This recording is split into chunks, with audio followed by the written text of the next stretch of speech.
Carol worked her shift the next day as a special needs officer for Peterhead Council, while her husband served as a county court sheriff officer in Fraserburgh. Their old lady babysitter informed them that Lucy had been playing quietly by herself after she brought her back from day school at 3 p.m. It was now around 6 p.m. "I have barely heard a peep out of her," she said. Carol and Richard McGowan came across Lucy in the family living room. She was standing in front of the long mirror that stretched horizontally by the table. Her face was so close to the glass it was almost touching. "Yeah," Lucy says to the mirror. "I think that too sometimes." "Lucy?" The child turns around and looks at her parents while they both look at the mirror. The only thing they see is the reflection of their daughter. She has neatly trimmed sandy-colored hair that reaches her ears, a haircut that Carol thought made her daughter look more like a boy than the baby doll she would prefer her to be. "What are you doing?" asks her father. "Talking to my friend." Her parents look at each other. "And who is your friend?" Richard asks. "His name is Colin, and he lives in the mirror."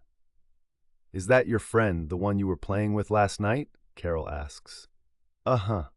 Oh, I see," says Richard. "Can you see him?" says the child to her parents. Carol and Richard shake their heads. This only serves to delight the child.